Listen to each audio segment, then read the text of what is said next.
बहुत बहुत important question, और कुछ बच्चों ने मुझे कहा था दोबारा कराने को, तो मैं बता रहा हूँ। देखो, दो ट्रेन्स हैं, start from at same time from place A and B. अच्छा, एक ये प्लेस ए है, एक प्लेस बी है, सेम टाइम। सबसे अहम बात तो है कि टाइम सेम है, ठीक है। And proceed towards each other, ऐसे करके।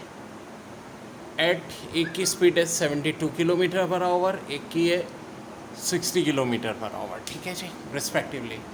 Eight time of their meeting one train has travel 40 kilometre more than the other than the distance between A and B. बड़ा ख़तरनाक क्वेश्चन, बड़ा ही ख़तरनाक। बच्चों, ये स्पीड V1, ये speed V2। Basic concept speed का होता है कि डिस्टेंस बराबर होता है, हम कहते हैं स्पीड अपॉन टाइम के, या टाइम बराबर होता है डिस्टेंस अपॉन स्पीड के। यूजुअली एक टाइम T1 होता, एक टाइम T2 होता। T2 बराबर T2 अपॉन V2 क्या हो जाता, होता क्या नहीं। लेकिन जब दोनों का टाइम सेम है, क्या है भाई, टाइम सेम, तो ये हम ट्रिक लगाएंगे, बड़ी ऑसम ट्रिक है मेरी। तो पता है क्या होगा, बड़ी अहम बात होगी। ये V1 देखो इधर चला जाएगा, ये इक्वल हो जाएंगी ना इक्वेशन आपस में। तो हम कहेंगे कि V1 upon V2 equal to T1 upon T2। यानी जो वेलोसिटी का रेशियोज है वही किसका रेशियो होगा, डिस्टेंस का। अब वेलोसिटी देखो 72 और 60,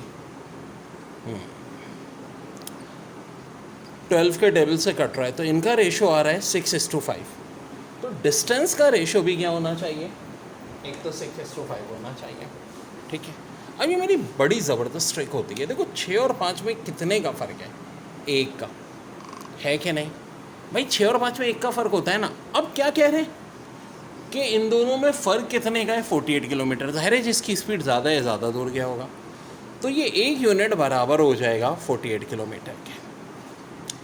और इसने तय किए 6 यूनिट, इसने किए 5 यूनिट, तो 6 और 5 मिल गए होते हैं 11 यूनिट। 11 यूनिट कितने के होंगे, 48 को 11 से मल्टीप्लाई कर दें। 480 में आप 48 प्लस कर दो, ये आंसर आपका आ जाएगा 528।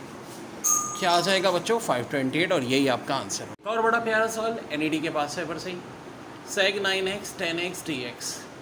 सो हमने NED के पेपर दोनों तरह से करना है, चैप्टर वाइज अलग और एयर वाइज अलग। तो अगर आप देखें तो sec 9 को मैं sec 8x sec x into 10x लिख सकता हूँ। आखिर मैं ऐसा कर क्यों रहा हूँ, क्योंकि मुझे पता है कि sec x को अगर मैं z मानूंगा तो dz मेरा sec x tan x हो जाएगा, sec x tan x dx, क्योंकि sec का derivative sec x tan x होता है। तो इसलिए इस लालच के तहत मैंने ऐसा किया। अब देखो, ये कुछ ऐसी सिचुएशन हो गई, z की पावर 8 आगे dz है, z की पावर 8 का इंटीग्रेशन लोगे तो z की पावर 9/9 प्लस c आना है, और z किसके बराबर था, sec x के। तो ये हमारा आंसर आ जाएगा। ठीक है, जैसे कि x cot x square dx, तो z अगर x स्क्वायर के बराबर है तो dz क्या हो जाएगा, 2x dx हो जाएगा, ठीक है। और हम ऐसे भी तो लिख सकते हैं इसको कि 2 से मल्टीप्लाई भी कर दो, 2 से डिवाइड भी कर दो, ठीक है। अब जब ऐसे कर दिया तो बहुत आसान है,